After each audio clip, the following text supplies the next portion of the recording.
¿Cómo están? Bienvenidas, bienvenidos al escenario del poder. Comienza Stock disponible por Vía X.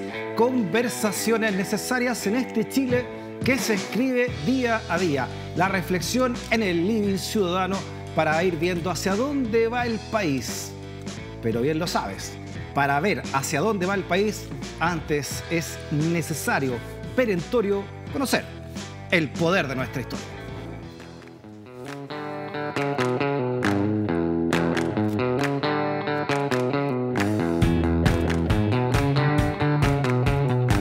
Suena la campana. Ya, más o menos. Ahí no, ha tenido mejores tardes. Ha tenido mejores momentos esa campana. Sí, ha tenido mejores tardes. Profesor, me pongo de pie. Yo también me pongo de pie. Y en este acto coletero ya tradicional. Venga, muchas gracias. Su manzana, profesor. Acá está. El fruto prohibido del conocimiento. Ese mismo. El más El deseado. que nos gusta. Eh. El pay de manzana. El pay del conocimiento. Perdón. ¿Ha estado tomadito, profesor? Sí, me agarró una sinusitis. Ah, mierda. Sí, de la cabeza Ya. ahí, pero... ¿Ya era acá? ¿Está mejor, profesor? No, ya estoy saliendo. Está más Mañana rosadito termino tomando antibióticos y cuestiones, sí. Ya, profesor. Sí, así Ya. que... Anda ya. conflictuado. Sí, medio vapuleado. Bueno que anda así porque a propósito de conflictuado, vamos a hablar claro. de las relaciones fronterizas entre Chile y Argentina. Y la República Argentina. Sí. Conociendo Sí. la historia, profesor, para Sí, entender pues. el presente, ¿no? A raíz del siguiente titular. A ver.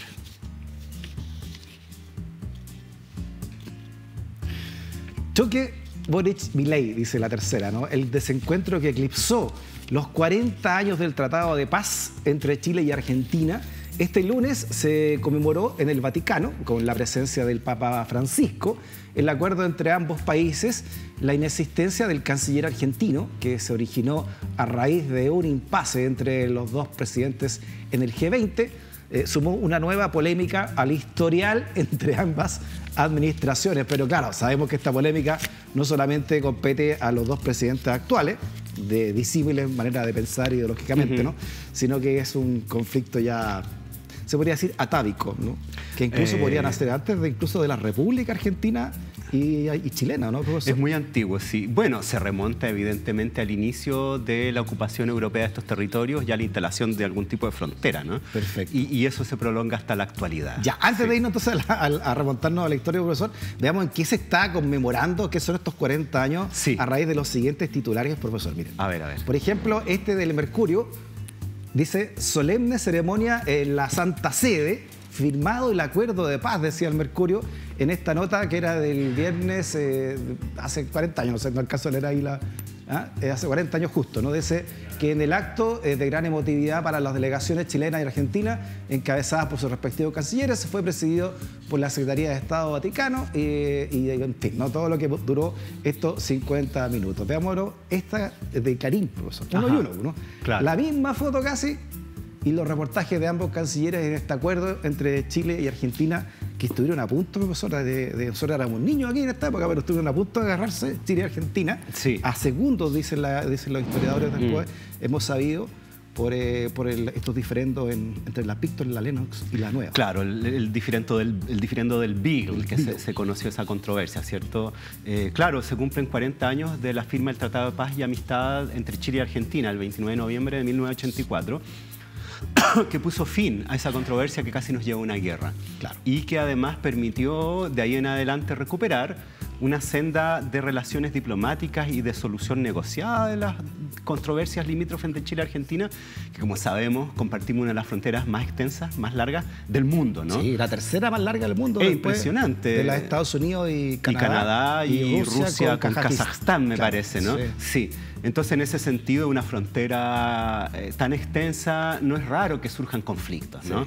Sí. Y ese Tratado de Paz y Amistad, por un lado, resolvió definitivamente ese conflicto que casi nos lleva a una guerra. Perfecto. Y nos permite de ahí en adelante seguir teniendo relaciones pacíficas, que es, digamos, de la mayor importancia. Por eso, profesor, damos vuelta a la pizarra. Vamos. Para ver de qué se trata entonces la clase de hoy. Vamos. Y como dice la pizarra, esta es la historia de la frontera de Chile y Argentina, la tercera frontera más larga del planeta, según también usted lo recuerda, profesor. Hagamos una pausa entonces y a la vuelta comienza la clase completa. Nos remontamos en el tiempo, tomamos nuestro cinto espacio temporal a lo Mampato Yogur, claro. y viajamos a conocer, ¿no?, y entender el presente siempre con la mirada puesta en la historia. Una pausa y seguimos en clase, ¿eh? Recreo cortito y tocamos la campana, profesor.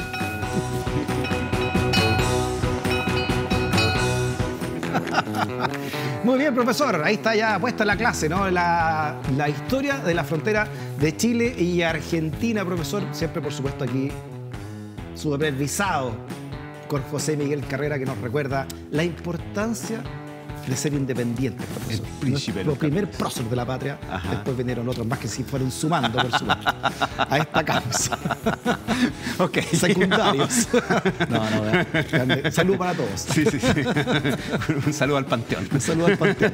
Saludo al Cementerio General. Claro. Y a los monumentos frente a la moneda. A todos, claro. A todos los monumentos frente a la moneda. Sí. Ya, profesor, ¿dónde situamos entonces un punto de partida en esta larga frontera? Perfecto. Sí. Bueno, esto tiene que ver, por supuesto, con la llegada de los españoles, de los europeos a estos territorios, que comienzan a delimitar ciertas fronteras, pero inicialmente, por supuesto, bajo el paraguas del Imperio Español. Entonces las fronteras eran de índole administrativa, no eran fronteras políticas que separaran a dos estados. Es como ahora, no sé, la frontera entre la región de Santiago, ¿no?, y la quinta región. O sea, en realidad da más o menos lo mismo. Claro. O sea, tenía que ver, por supuesto, con las potestades administrativas de los distintos funcionarios que estaban situados en esas regiones, pero no más que eso. O sea, no había aduana, no pasaba nada. Entonces, en ese sentido, es interesante ver cómo Chile, o la fundación de Chile, la fundación de Santiago en 1541, luego empieza a expandirse a lo largo del territorio, lo que ahora va a ser Chile, pero también cruza al otro lado de la cordillera. El año 1551 se envía una expedición por Pedro Valdivia bajo el mando de Francisco de Villagra a explorar lo que ahora es el territorio de la provincia de Cuyo. Entonces, esa región se descubre, entre comillas, desde Chile, por mandato de las autoridades que están en Chile, ¿no? Cuyo, Mendoza, San Luis y San Juan. Claro, básicamente. También la región de Tucumán. Posteriormente, en 1562, bajo el gobierno de García Hurtado de Mendoza, se funda la ciudad de Mendoza. Por eso se llama Mendoza, enviado desde Chile. Entonces hay una vinculación muy estrecha entre lo que va a ser la Capitanía General de Chile y territorios al otro lado de la cordillera por largo tiempo. Por eso se dice entre comillas, ¿no?, que Mendoza fue chileno. En el fondo fue la capitanía. Claro. La capitanía de Chile, ¿no? Exacto. Administrativamente. Sí, y hay dos hitos, ¿no? En 1562-63 se separa de la Capitanía General de Chile la región de Tucumán, que también estaba bajo, digamos, administración chilena. ¿Y qué tiene que ver este caballero Francisco de Villagra en todo esto? Bueno, Francisco de Villagra es quien es enviado por Pedro de Valdivia al otro lado de la cordillera a descubrir estos territorios, ¿no? O sea, Argentina se fue, entre comillas, descubriendo por los españoles desde Chile. Desde dos regiones. Desde Chile, la zona que es, digamos, cercana a la cordillera, o sea, lo que sería para los argentinos su zona occidental, ¿no? Y Buenos Aires desde el mar y sobre todo desde la ciudad de Asunción del Paraguay, que es la ciudad madre de todas las ciudades que van a surgir en la región de lo que ahora es Paraguay, Argentina y Uruguay. Sale de ahí. Buenos Aires va a ser fundado primero en 1536, pero luego va a ser abandonado por sus habitantes debido a la oposición de los indígenas y se va a fundar a firme recién en 1580. Entonces, esta región de Cuyo, harto después de Santiago, no tiene nada que ver con lo que va a ser Argentina. De Santiago. Claro, más o menos. O sea, piensa tú que Villagra pasa a lo que va a ser Mendoza y Cuyo más o menos en la misma época en que se funda Concepción acá. ¿No? Entonces, durante largo tiempo esto va a estar vinculado con Chile. Buenos Aires se funda mucho después y trasladarse desde Buenos Aires hacia la zona de Cuyo de Mendoza era un viaje larguísimo. Era más cerca desde acá a pesar de cruzar la cordillera. De ahí la vinculación tan estrecha. ¿No era buena la carretera todavía? No, nada. O sea, oiga, profesor. Don Ambrosio hace mejora harto a fin del siglo XVIII esa ruta, sí, pero claro, el vínculo es con Chile. Perfecto. Sí. Vamos viendo mapas también, profesor, porque sí. nos queda harto por delante, claro, para que se entienda para mejor. alcanzar a llegar al conflicto 78. Ufa, claro. Todavía faltan faltan 550. Claro. Ya, este era el mapa de la Capitanía de Chile, profesor. Ese mapa es súper interesante y tiene que ver con que, por supuesto, ya en el siglo XIX, cuando se crea la República de Chile y la República Argentina, las autoridades de cada uno de estos países va a recurrir a los mapas de la época colonial para sustentar los derechos de cada uno de estos países sobre los territorios en disputa. Perfecto. Y este mapa es súper importante porque es un mapa del año 1775 donde aparece toda esa línea roja, ¿no? Que es lo que es Chile y luego se mete en Argentina, ¿cierto? Así, pero un buen pedazo. Llega casi a Buenos Aires, ¿eh? Claro, era la provincia de Cuyo, que era parte de la Capitanía General de Chile. Perfecto. Entonces, esos mapas se levantan en Chile, son descubiertos, son mapas del siglo XVIII, este mapa es de 1775, por historiadores chilenos, uno que va a trabajar mucho estos temas, o de los primeros que va a trabajar con mucha fuerza es Miguel Luis Amunátegui. Entonces descubre estos mapas y dice, cáspitas. Oiga, que mira, era bien ancho, esto es parte de Chile. Lo que pasa es que el año siguiente, en 1776, se crea el Virreinato de La Plata. Ahí eso lo cambió todo. Y eso lo cambió todo porque el territorio de Cuyo... Todos esos territorios que claro, son más anchos... pasan a Buenos Aires. Pasan a Buenos Aires, el año 76, ¿no? Oiga, perdimos harto territorio. Claro. Ahora, ojo, son territorios administrativos, claro, no son territorios políticos. ¿Qué es lo que pasa? Que después, cuando se crean las repúblicas de Chile y Argentina y empiezan las primeras controversias fronterizas entre Chile y Argentina, sobre todo después de que Chile funda el Fuerte Bulnes en el Estrecho de Magallanes en 1843, los argentinos saltan y dicen, a ver, ¿qué está pasando acá, no? Y empieza una controversia entre mapas. De mapas. Oiga, veamos el mapa, una guerra entonces, de mapas. Sí. A propósito que mostraba antes del Virreinato de La Plata, veamos cuál era entonces el mapa del Virreinato de La Plata, ¿no? Veamos, a ver, entre comillas, cuánto se perdió administrativamente. Y ahí aquí, está. este ya se parece un poco más al de ahora. Claro, claro. Es muy interesante porque esa zona rosada, cerca de Buenos Aires, era la provincia de Buenos Aires. ¿Y qué se decía desde Chile? Que claro, si en 1776 se le entrega al Virreinato de La Plata la región de Cuyo, esa región de Cuyo tenía una frontera hacia el sur, que era el río Diamante y el río Negro, que desemboca en el Atlántico, más o menos a la altura de lo que ahora es la ciudad de Viedma. Entonces, ¿qué dicen los chilenos? Dicen, bueno, eso quedó para Argentina, pero del río Negro al sur, que es toda la Patagonia, eso es chileno, ¿no? Por lógica. Claro. Ahora esto lo hicieron los españoles.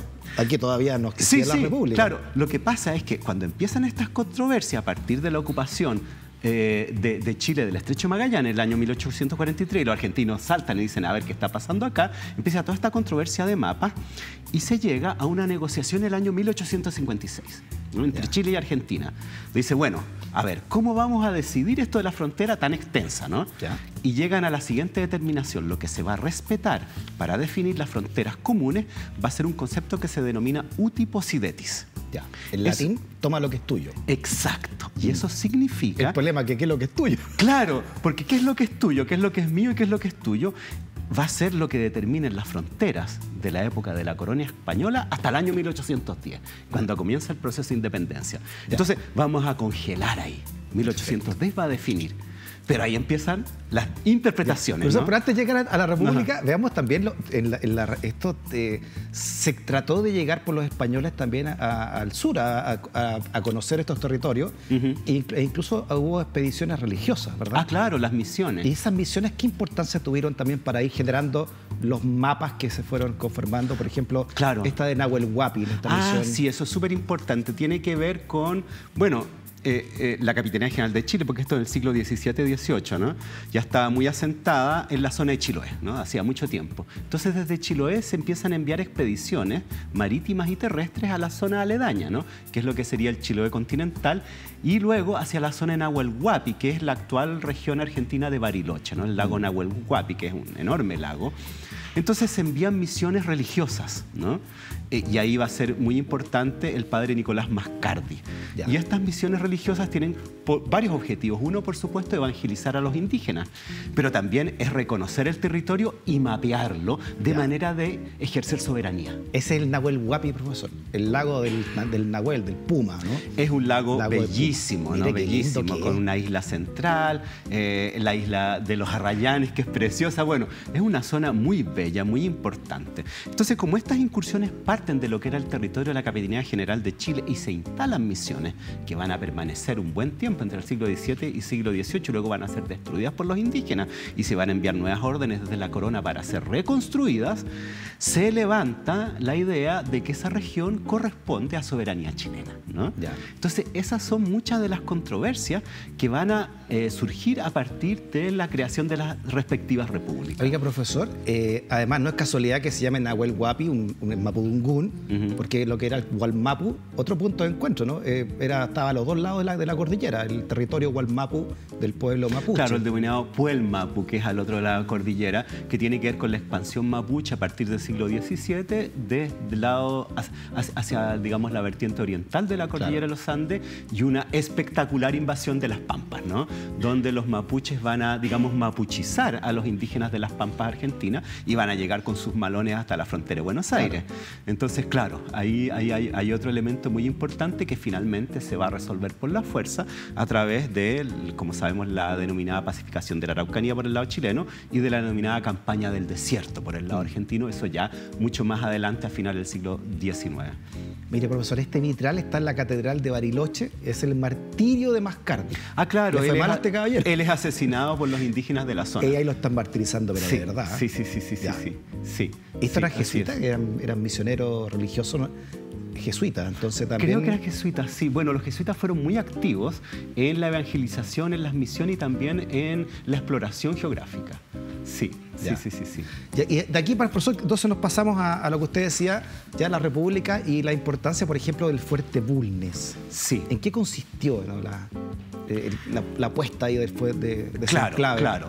Desde la perspectiva chilena, ¿no? El Estrecho de Magallanes era parte de la soberanía chilena a partir del Utipo Sidetis, ¿no? Hay una serie de documentos que tienen que ver sobre todo con las reales cédulas, que es cuando a los distintos exploradores, conquistadores o adelantados se les asignaba un territorio dado, ¿no? Y a partir de ese territorio dado va surgiendo la idea de cuál es digamos, el tamaño del territorio que luego van a heredar esta república. Entonces, desde el punto de vista chileno, se consideraba que el Estrecho de Magallanes era chileno. Pero para que esas, digamos, pretensiones efectivamente se materialicen, es necesaria la ocupación material, ¿no? de esos territorios. Y para esos efectos, Manuel Bulnes, estamos hablando de la presidencia de Bulnes, entre el 41 y el 51, ordena una expedición naval. Ahí está don Manuel ya avanzada. Claro, ya mayor, que va a partir desde Chiloé para la exploración y toma de posesión del Estrecho de Magallanes mediante la construcción de un fuerte militar. Oiga, nuevamente homenaje a Bulnes por la importancia que tuvo, porque también en su gobierno se comienza la colonización, ¿no? La ley de colonización, porque Chile estaba partido por la mitad. Así es. Por el territorio mapuche, ¿no? Entre el Tolten y el Biobío. Sí, tiene que ver con, a finales de la década del 40, la colonización de Valdivia y luego de Osorno y Yanquihue. Y fue posteriormente la fundación de la ciudad de Puerto Montt. En fin, toda esa expansión, digamos, del territorio chileno es bajo el gobierno de Manuel Bulnes. Y la expansión de mentes con la creación de la Universidad de Chile. O sea, era todo además, expansión. No, es una década, ¿no? Digamos, muy importante en la historia de Chile, sí, absolutamente. Perfecto. Muy importante. ¿No? Tenemos una maqueta de la goleta Ancud. A ver, mira, Grosso. Ajá. Ah, mira qué eran linda. Chiquititas las cosas, o sea, más allá que una maqueta, digamos, pero eran súper frágiles las embarcaciones. Es construida especialmente en Chiloé por armadores chilotes. Claro, pues estamos hablando de un territorio y un mar muy peligroso, ¿no? Imagínense andar arriba de esa goleta. El último antecedente que hubo sobre un intento de colonización en el Estrecho de Magallanes se remonta al siglo XVI bajo la iniciativa de Sarmiento de Gamboa, que funda 2 fuertes en la zona del estrecho, uno de los cuales se llamó Puerto de Hambre. Ya puedes pensar cómo terminó ese intento, ¿no? Entonces, claro, nunca después se intentó nuevamente colonizar esos territorios porque se consideraba imposible de sobrevivir en una zona tan inhóspita. Exacto. Oiga, esta fragata, esta corbeta, no sé cómo se llama, cuál es el nombre Goleta. técnico. Goleta. Esta goleta, claro, porque es mucho más chica que una. Sí. Juan Williams estuvo a cargo de. Que fue él de la Guerra del Pacífico. Es un marino británico. ¿O era otro ese? No, es hijo de él. ¿No? El Williams hijo de él. Rebolledo. El hijo de Juan Williams Rebolledo, mire. Entonces, claro, él va a comandar esta expedición y va a ser el responsable de la instalación de la soberanía chilena en el Estrecho de Magallanes con el levantamiento del Fuerte Bulnes. Y es interesante ver que cuando llega la expedición se topan más bien, ¿no? Se encuentran con un buque francés que al parecer tenía más o menos las mismas intenciones. Claro. Y por el lado de Argentina no había ni el menor atisbo de intento de soberanía material en esos territorios que, como vemos, que finalmente lo que asienta, ¿no? De verdad las pretensiones de algún país sobre algún territorio. Estos son grabados de la colonización, profesor, y usted nos ha contado en otras clases que aquí hay toda una carrera contra el tiempo de estas colonias nacientes para ocupar sus territorios antes que llegaran los imperios de Europa, que andaban buscando materias primas, y ya vimos lo que pasó con África y Asia, y también querían, vieron con mucha hambruna lo que podía ocurrir también acá con estos territorios nuevos, ¿no? Sí, claro, la construcción de los estados nacionales, ¿no? Que después de los procesos de independencia tiene que ver, entre otras cosas, y muy importante, la exploración del territorio, su mapeo, su conocimiento, el descubrimiento de las riquezas de recursos naturales y su ocupación material, ya sea mediante la presencia militar y también la colonización. Perfecto. Entonces, están todos los países hispanoamericanos en la misma, ¿no? Oiga, y mientras nosotros, entonces, mientras Bulnes mandaba entonces a crear este fuerte que ahora lleva su nombre, los argentinos también empezaron a ver sus tierras del sur, ¿no? Hicieron algo parecido. ¿Cómo fue la expedición argentina, profesor? Claro, a ver, lo que pasa ahí es que al ver que Chile se ha instalado en el Estrecho de Magallanes, los argentinos, digamos, se activan, ¿no? Porque la verdad que la frontera de Buenos Aires era un poquito al sur de Buenos Aires y luego era territorio indígena. Y las principales ciudades de lo que era la naciente República Argentina estaban en la región de Buenos Aires y lo que se denomina el litoral, que no es como el litoral acá, que es en la costa del océano, sino que son los grandes ríos argentinos, ¿no? Y ahí están las grandes ciudades argentinas, ¿cierto? Como Córdoba, en fin, y otras. Entonces, esa era la zona de mayor presencia y mayor ocupación y de mayor producción económica en Argentina. Entonces, cuando ven esta situación de que Chile se instala en el Estrecho de Magallanes, empieza lo que hablábamos recién, esta guerra de mapas, ¿no? Donde surgen dos hipótesis que son totalmente contrapuestas.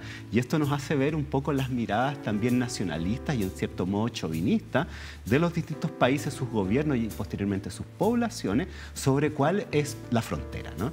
Desde el punto de vista chileno, Chile le correspondía, por supuesto, el territorio que actualmente ocupa hasta el Cabo de Hornos, pero además toda la Patagonia desde el sur de la provincia de Mendoza, debido a que, según este mapa de 1775, la provincia de Mendoza acababa en el río Diamante y el Negro, y de ahí no se decía una palabra, porque el año 1776 se entrega la provincia de Cuyo al Virreinato de la Plata, pero no la Patagonia. Entonces los chilenos decían, esto es nuestro. Sin embargo, esto nos pertenece, claro, Utiposidetis. Claro, se había obviado que ya en el siglo XVI una de estas reales cédulas había extendido la dominación de lo que era el gobierno de Buenos Aires como 10 paralelos más al sur, abarcando la Patagonia. En consecuencia, la Patagonia, desde este punto de vista del Utiposidetis, es argentina. Por otro lado, los argentinos decían que en realidad Chile llegaba solo hasta el Biobío. Y esto lo tomaba a partir de la creación a fines del siglo XVIII de las intendencias, que era una forma de organización administrativa del Imperio Español, donde en el caso chileno se crean dos intendencias, la de Santiago y la de Concepción. Y la de Concepción llegaba hasta el Biobío. Chuta, o sea, según eso, desde el Biobío al sur sería argentino. Exacto. Exacto. O sea, ¿qué sería argentino? Toda la Araucanía, la ciudad de Valdivia, los lagos, Valdivia, la ciudad de Chiloé, la isla de Chiloé, toda la Patagonia Occidental, el Estrecho de Magallanes, el Cabo de Hornos y la Antártida. Entonces, oye, bien disímiles las miradas, bien súper disímiles. Bueno, ahí los argentinos obviaron, así como los chilenos obviaron la real cédula que extendía la jurisdicción argentina hacia la Patagonia, que además de la Intendencia de Santiago y de Concepción, se había creado la Intendencia de Chiloé, cuya jurisdicción llegaba hasta el Cabo de Hornos, ¿no? Entonces, estas distorsiones y manipulaciones de la documentación del periodo colonial son llevadas adelante por ambos países a lo largo de todas estas controversias, y va a impregnar el debate público también desde la academia, y lo que aún es más grave, a través de la formación escolar, ¿no? Donde los textos escolares instalan estas, digamos, pretensiones un poco mitológicas de que Chile era toda la Patagonia y de que Argentina era todo el sur de Chile. Ninguna de ellas es efectiva. Ahora aquí viene una gran controversia histórica, profesor, porque apenas un par de meses después que Chile entrara en guerra formal contra Perú y Bolivia, los argentinos comienzan su expedición llamada al desierto, ¿no? Que es la Patagonia y al sur de... Claro. Esta campaña del desierto con Julio Argentino Roca. Con el general Roca. Claro. A ver, la frontera sur del Buenos Aires se había ampliado un poco bajo el gobierno de Rosas, ¿no? Y luego, al ver toda esta situación de cómo Chile había ocupado el estrecho de Magallanes, ¿cierto? Y luego la fundación de Punta Arenas. Ahí está el señor Roca. Ahí está Julio Argentino Roca. Controversial también figura de la historia argentina. Sí, general militar que encabeza la denominada campaña del desierto, que es el equivalente argentino a la pacificación de la Araucanía, que es la expansión de la ocupación argentina en la Patagonia por sobre, digamos, los indígenas que habitaban esa región. Y es una guerra violentísima, una verdadera masacre, ¿no? Una matanza. Es una matanza, genocidio, ¿no? Sin asco, sí. Y esto se va a prolongar hasta 1886. Entonces, en ese sentido, ocurre en forma casi paralela con la ocupación de la Araucanía por parte de Chile. Perfecto. No, yo le decía que mientras nosotros estábamos en guerra con Perú y Argentina, Perú y Bolivia, perdón, Argentina, entre comillas, se habría aprovechado de hacer su expansión al sur, ¿no? Y ahí Chile obviamente no tenía nada que hacer, estábamos en guerra en el norte. Claro, ahí hay una situación que es bien compleja, ¿no? Que tiene que ver con que aún estaba pendiente resolver una serie de cuestiones a partir de esto del uti possidetis, porque el uti possidetis, bueno, ¿y qué es lo que realmente poseíamos, no? Claro. Esta controversia que según los argentinos, no sé, la Araucanía y todo era argentino, y según los chilenos la Patagonia. Entonces, Argentina empieza a presionar por una solución diplomática negociada a esta controversia, y Chile se embarca en la guerra del Pacífico con Perú y Bolivia. En consecuencia, para Chile era de enorme interés que Argentina mantuviera la neutralidad, o si no ocurriría la peor hipótesis geopolítica que pudiera ocurrirnos, que es la HB3, que se llama, que es la hipótesis vecinal 3, que Chile entrara en guerra con sus 3 países vecinos al mismo tiempo.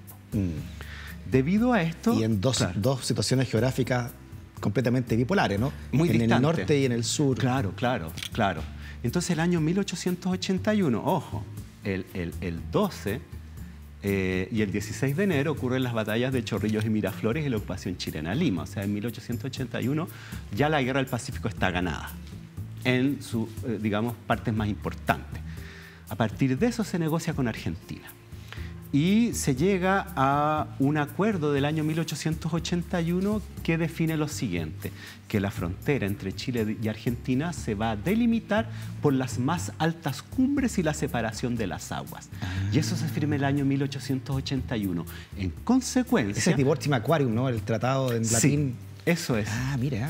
A partir de eso, la Patagonia va a quedar para Argentina, excepto por supuesto la Patagonia Occidental, o sea, la pretensión chilena de que la Patagonia, desde el río Diamante y Negro hasta el sur, incluyendo la Isla Grande, Tierra del Fuego y todo lo demás chilena, es desestimada, así como también es desestimada la pretensión chilena de que Argentina comience en el Biobío, y se decide la línea de las altas cumbres. Veamos los mapas cómo quedaron, profesor. Veámoslo. Antes y después entonces de este tratado.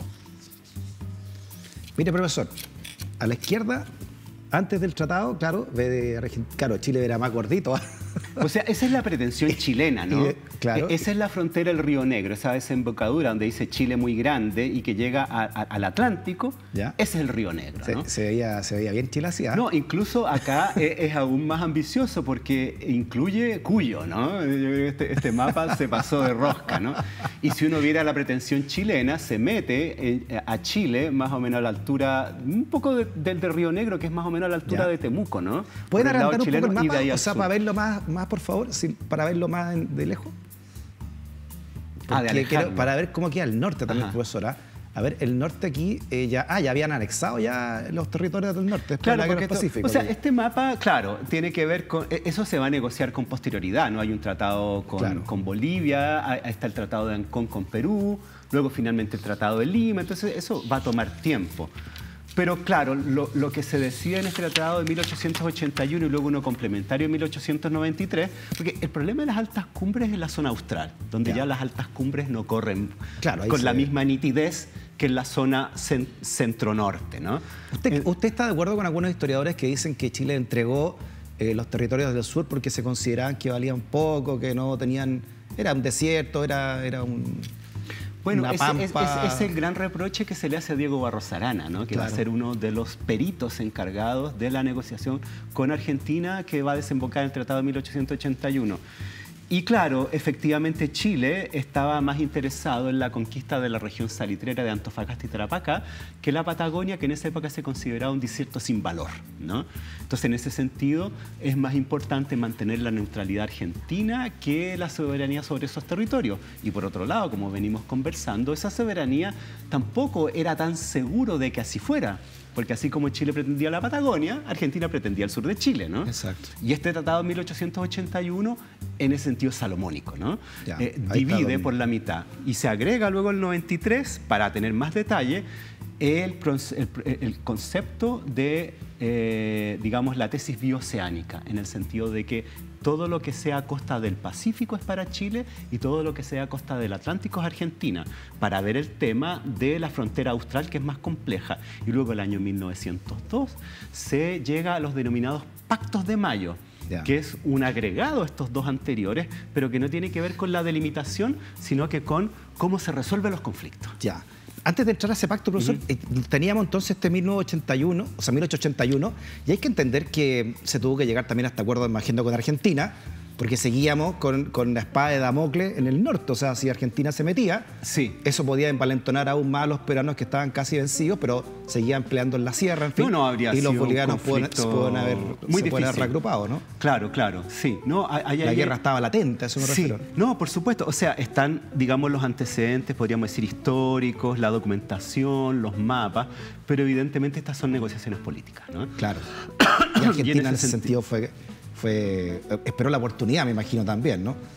Bueno, sabiendo que Chile está en este conflicto en el norte. Sí, y al mismo tiempo el inicio de la campaña del desierto por Roca, ¿no? Entonces todo se está haciendo más o menos al mismo tiempo. Y en ese sentido Chile renuncia a sus pretensiones en la Patagonia Oriental porque dice, bueno, a nosotros más nos interesa el territorio salitrero, y que luego sabremos que es riquísimo en minería, no solo salitre. Está el cobre, ahora estamos con el litio, y etcétera, etcétera, etcétera. Y aquí vino el segundo abrazo, profesor, de Chile con Argentina. Claro. Después del abrazo Maipú, este abrazo de la... El del estrecho. Del estrecho, ¿no? Claro. Que esta es la foto que grafica ese abrazo, la foto oficial, ahí está el ¿no? presidente Errázuriz Echaurren, y está el presidente Roca, que después de haber sido general, en la conquista del desierto se convierte en presidente. Ahí fue, claro, hay una calle bien ancha en Buenos Aires en honor a Roca. Julio Argentino. Claro, esto se firma a bordo de un buque de guerra chileno frente a la ciudad de Punta Arenas. Perfecto. Y eso es muy interesante mencionar porque entre 1881 y 1902, que son los Pactos de Mayo, van a ser 20 años, va a haber una tensión gravísima entre Chile y Argentina por la frontera, que nos va a llevar casi a la guerra el año 1901. Esta cuestión va a ser tan seria que durante estas 2 décadas Chile y Argentina van a llevar adelante una carrera armamentista que va a ser tan desatada que nos va a llevar a que en esa época la flota de guerra chilena y argentina respectivamente sean entre las 8 más grandes del mundo. Y si consideramos la relación entre la flota y la población de los respectivos países, va a ser la segunda y tercera más grande del mundo después de la flota británica. Imagínate la carrera que se formó. No, es una locura. ¿Esto vino después también del conflicto por la Puna de Atacama? Es al mismo tiempo. Al mismo tiempo. Es al mismo tiempo. Y ese conflicto de la Puna de Atacama nos queda también después de la victoria contra Bolivia, básicamente. Exacto, ¿no? Claro. La Puna de Atacama es un territorio boliviano que correspondía a la zona interior de lo que ellos llamaban la provincia del Litoral, que es la actual región de Antofagasta chilena, ¿no? Si uno mira un mapa de Chile, ve que la zona de Antofagasta es quizás la más ancha de Chile y tiene como un gran cuadrado, ¿no? Que como una nariz. Claro, hacia la derecha del mapa, ¿no? Esa es la Puna de Atacama. Y resulta que la Puna de Atacama, que era boliviana, también tenía una controversia Bolivia con Argentina. Entonces Argentina le dice a Bolivia, a ver, momento, ¿no? Ya. Ustedes no pueden ceder territorio a Chile si están en conflicto con nosotros, ¿no? Veamos un mapa, profesor, Veámoslo, de lo veámoslo. que pensaba, lo que pretendía al menos Chile con esta Ahí puna está, de Atacama. ahí Este era está. lo que pretendía. Según Claro. Francisco San Román, que hizo este mapa de cómo debiera ser el límite en la llamada puna de Atacama, territorios conquistados a Bolivia, ¿no? Era mucho más ancho, por supuesto, que lo que Muchísimo, quedó, ¿no? muchísimo más grande, muchísimo más grande. Entonces ya hay una negociación con Bolivia. Miren los salares de acá, todos chilenos. Claro, en la cual va a intervenir un mediador norteamericano hasta fines del siglo XIX, donde finalmente el territorio de... Bueno, ahí hay un tema también de Argentina con Bolivia, ¿no? Argentina desiste de una controversia que tenía con Bolivia en la región de Tarija, y ahí Bolivia le dice, bueno, entonces arreglémonos con la puna de Atacama. Y por supuesto Bolivia no tenía gran interés en cederle mayores territorios a Chile, ¿no? Que él lo había derrotado en una guerra. Entonces le cede territorios a Argentina que Chile considera que debieran ser chilenos en vista de la derrota boliviana y los acuerdos llevados entre Chile y Bolivia. Entonces ahí se hace una negociación. Ya. Y esa negociación finalmente divide la puna de Atacama, quedando una parte para Chile y otra para Argentina. Pero toda esta situación va a ocurrir en ese periodo de altísima tensión entre Chile y Argentina, donde casi vamos a la guerra, y que finalmente se va a resolver con el abrazo del Estrecho en 1903 y los pactos de mayo de 1902. Argentina supo mover bien sus piezas de ajedrez, en todo, usando de telón de fondo la guerra del Pacífico, ¿no? Todo esto pasó Claro, o durante la guerra del Pacífico o poco tiempo después. Sí. Pero yo diría que los argumentos... Ahí está, claro. Ah, mira, así quedó, pues, ¿no? Así El antes y quedó. el después de lo que se pretendía en la puna de Atacama, ¿no? Claro, o sea, esa parte naranja que da para Chile, esa parte verde que da para Argentina, o sea, más o menos un 80 y un 20% del territorio. Ya. No hay que olvidar que esa región, Harto, bueno, tiene que ver también con la ocupación material, de poblaciones, de fundación de ciudades, de ocupación Claro, militar. había más argentinos que chilenos Más también o menos, viviendo ahí, ¿no? Sí. Aunque hubo un periodo en la controversia en que hubo ocupación chilena de parte de ese territorio. Entonces fue bien complejo. Incluso se instaló una administración, ¿no? Uno de los argumentos que Chile levantaba es que se habían llevado a cabo juicios por delitos cometidos en esa región. En consecuencia, eso sustentaba la ocupación chilena desde el punto de vista legal. ¿Y quién hacía de mediador acá, profesor? Porque aquí no hay... Un señor Buchanan, ¿no? un diplomático norteamericano que fue embajador norteamericano en Buenos Aires, y un diplomático muy importante que medió en esta controversia. Y aquí se pierde y se gana. Lo importante no ir a la guerra, Claro, de nuevo, pues claro. Chile venía saliendo. Entonces, eso es lo que nos lleva a los pactos de Mayo, porque lo que hacen los pactos de Mayo no es decidir fronteras, sino que decidir un procedimiento. Y eso es súper importante porque permanece hasta hoy. Y significa lo siguiente. Primero, que todas las controversias deben resolverse mediante o la negociación o el arbitraje. La negociación es la negociación directa entre dos implicados o más, ¿no? Bilaterales. El arbitraje es cuando un tercero decide entre esos dos a partir de ciertos, digamos, antecedentes. Entonces los pactos de Mayo dicen, todas nuestras controversias van a ser mediante negociación o arbitraje. Perfecto. Si la negociación no funciona, vamos a arbitraje. Pero, ojo, si ambos aceptan llevar adelante el arbitraje, la decisión de ese arbitraje debe ser inapelable. Ya. Y se comprometen. Y es súper interesante Es un ver tratado que, de paz, finalmente, claro, que Argentina, desde el año 1870, ahí están, mira. Claro. Ah, mira, aquí tenemos a los tres, pues, ¿no? El presidente Riesco, el ministro Thierry y Donoso Vergara, de los tres. Mire, claro. José, claro, Francisco Vergara, canciller chileno. Perfecto, claro. Sí, pues Riesco, sí, presidente en esa época, hasta 1905. Sí, o sea, claro, efectivamente. Es súper interesante pensar cómo se llama Argentina, desde el año 1870, de la década del 70, tras la guerra contra el Paraguay, la guerra de la Triple Alianza, que se denominó, que es una guerra en que se alía Argentina, Brasil y Uruguay contra Paraguay, que es una guerra horrorosa, sangrienta, donde el territorio paraguayo queda reducido a la mitad y donde no queda ningún varón adulto vivo. Increíble eso, ¿eh? Los argentinos toman la determinación de que de aquí en adelante, en vista de lo sanguinaria de la guerra, las controversias fronterizas se van a resolver por la negociación, no por la violencia. Y esa doctrina se va a mantener hasta el año 1978. con las dictaduras militares del denominado proceso. Entonces, en ese sentido, la idea levantada de que Argentina, desde Chile, es un país prepotente y expansionista, en realidad choca con los hechos. Claro. Porque Argentina durante 100 años honró esa política y eso le permitió en muchas ocasiones ser mediador en controversias entre terceros países. Y eso recién se modifica en la dictadura argentina de la década de 1970. Perfecto, profesor. Estamos entonces con estos pactos de mayo y ahí queda el Cristo, ese Cristo Redentor que se uno levanta, ve cuando va en la frontera con Argentina. Sí, acá por Mendoza, ¿no? Por Mendoza, sí, ahí está. Esto fue inaugurado en 1904, profesor, esta famosa, bueno, obviamente la imagen de Cristo a una, me imagino, en las dos sociedades, por el cristianismo, pero también la frase que dice, ¿no? Algo así como caerán estas montañas. Antes que Chile y Argentina entren en un conflicto. Bueno, yo creo que nos honra tanto a chilenos como a argentinos que, a pesar de esta larguísima frontera, de esta difícil frontera, porque la zona austral es compleja, ¿no? Es compleja su geografía, me refiero.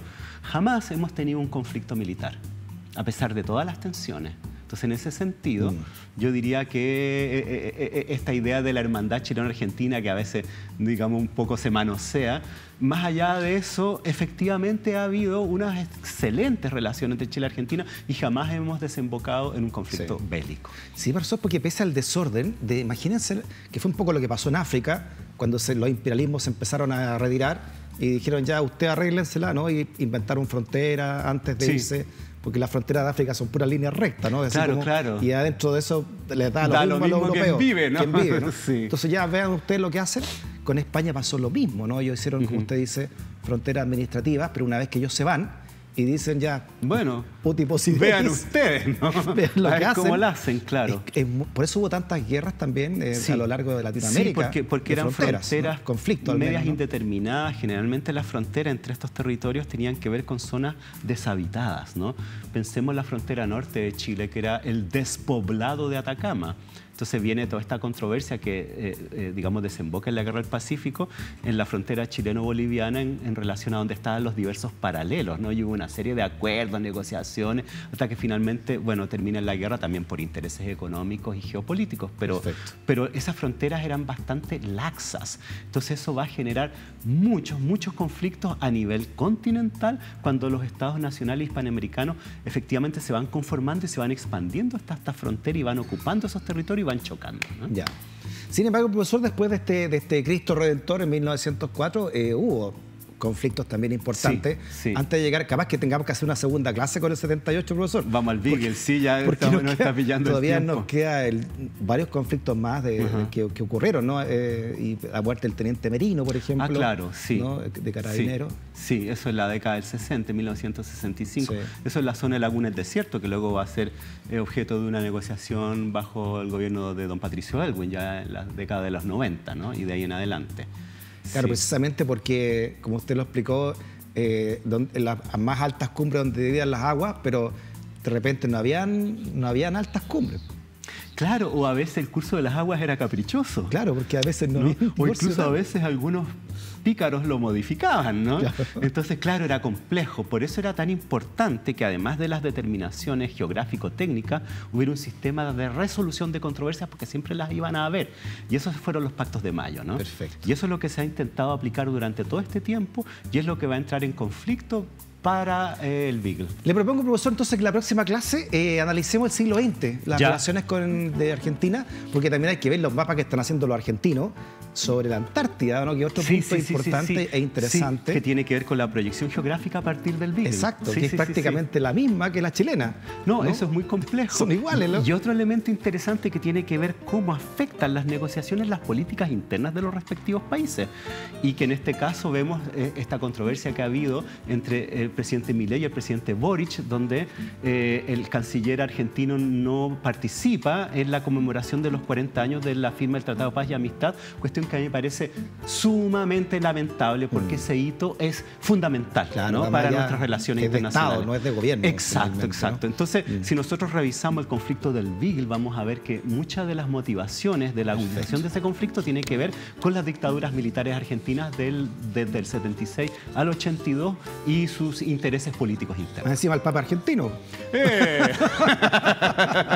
Ya, profesor, entonces Claro. analicémoslo para la próxima clase, pero recomiendan algunos libros, ¿no? De lo que ha sido esta clase del siglo XIX, al menos, perfecto, ¿no? sí. Y la bueno, colonia. a ver, ahí los libros canónicos chilenos, por así decirlo, que hay que mirar con, digamos, la reserva en cuanto a lo que hemos conversado, yo diría que uno muy importante es las historias de las fronteras de Chile o historias fronterizas de Chile de Jaime Izaguirre, ¿no? Que es un libro clásico de las historias de nuestras fronteras, ¿no? Clásico en los colegios. Claro. Jaime Izaguirre, una breve historia. Ah, mira, de las fronteras de Chile. Sí. Entonces ahí uno puede ver este desarrollo, ¿no? Y estas pretensiones.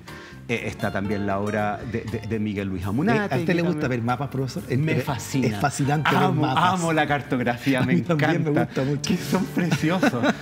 y uno como que viaja, ¿no? Así como con el dedo en el mapa. Son muy lindos. Además te queda clara la panorámica de inmediato, ¿no? Sí, yo creo que tengo una perspectiva visual ahí de los temas que me ayuda mucho. Sí, así. ¿Qué otro libro, no, aparte del de Izaguirre, profesor? A ver, yo diría que hay un artículo muy interesante también que es más reciente en relación a estas controversias de los mapas, ¿no? Entre Chile y Argentina, donde se trabajan, ¿no? Lo que ha sido lo que denominan la Argentina fantástica o el Chile fantástico, ¿no? Que tiene que ver con estas pretensiones, ¿no? de mapas más recientes. Y esas son obras publicadas ahora más a posterioridad. Bueno, yo diría que la obra de Miguel Luis Amunátegui. Esto es Pablo Lacoste. Sí. La guerra de los mapas entre Argentina y Chile, una mirada desde Chile. Aquí salía el chiste, ¿te acuerdas? Más peligroso que argentino haciendo mapas. Bueno, yo diría que los argentinos hacen el mismo chiste de nosotros.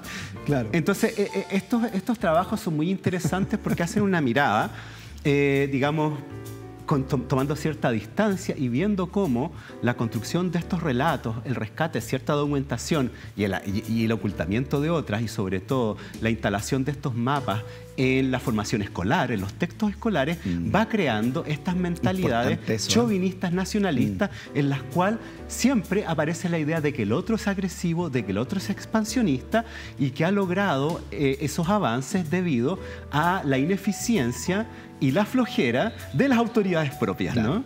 Que es la crítica a Barros Arana desde Chile y por su lado la crítica que en Argentina le hacen, por ejemplo, a Vélez Sarsfield y a otros, ¿no? Entonces yo creo que es interesante ver cómo esto no es tan así. A Vélez Sarsfield, el equipo de fútbol. Sí, para que tú veas, ¿no? Empiezan a aparecer los personajes, ¿no? Es como si tuviéramos un equipo deportivo de Barros Arana. Claro, o un general La Bombonera. Alcanza otro libro, ¿no? Sí, ya, último libro, profesor. A ver, bueno, la obra de Miguel Luis Amunátegui. Sí, la obra de Miguel Luis Amunátegui. Sí, nos ponemos de pie. Bueno, Miguel Luis Amunátegui va a ser uno de los grandes defensores de la oposición chilena en relación a la Patagonia. Ya, todo lo que sea Luis Amunátegui es bueno, profesor. Sí, su hermano. Sí. Bueno, él desconocía, digamos, la expansión de la Real Cédula de 1563 y la expansión del territorio argentino varios grados hacia el sur. Así que en ese sentido se le puede perdonar porque no fue, digamos, manipulación o chauvinismo, sino que no sabía aquello. Suena la campana. Ahí está, ahí está. Se quiere ir para la casa. No, muy atento. Cuando empieza la clase le doy las 3 campanadas. Es como cuando se sale a andar a caballo en la playa. Que quiere volver rápidamente. Y esos caballos que apenas se mueven. Claro, pero galopa de regreso. Profesor, muchas gracias por la clase. Entonces, no, gracias, ojo, entonces la próxima semana, segunda parte siglo de esta XX, larga historia como larga en la frontera también con Argentina. Sí, y sobre todo el Beagle y lo que ahora nos convoca, que es la conmemoración. Laguna del Desierto, Campos de Hielo Sur, por ejemplo. Sí. Y la firma del Tratado de Paz y Amistad del año 84, que es de la máxima importancia. Perfecto, profesor. Gracias por su clase, profesor. Gracias, Freddy. Nos vamos, entonces. Nos vamos. Gracias por la sintonía, gracias por los comentarios que nos dejan en YouTube. Profesor, siempre muy buena onda. Sí, ¿no? Muy agradecido. Si quieren también saber algo, pueden sugerirnos también temas. Por supuesto, temas para clase. Absolutamente, sí. No, yo en varias ocasiones he sido corregido en YouTube por los comentarios, sí, por supuesto. Es que soy un alumno, ¿no? Sí, con un sentido crítico. Por supuesto. Como nos decían en el colegio. Al ataque, chiquillos. Gracias por la sintonía. Nos encontramos siempre dentro del Living Ciudadano de Vía X. Chao.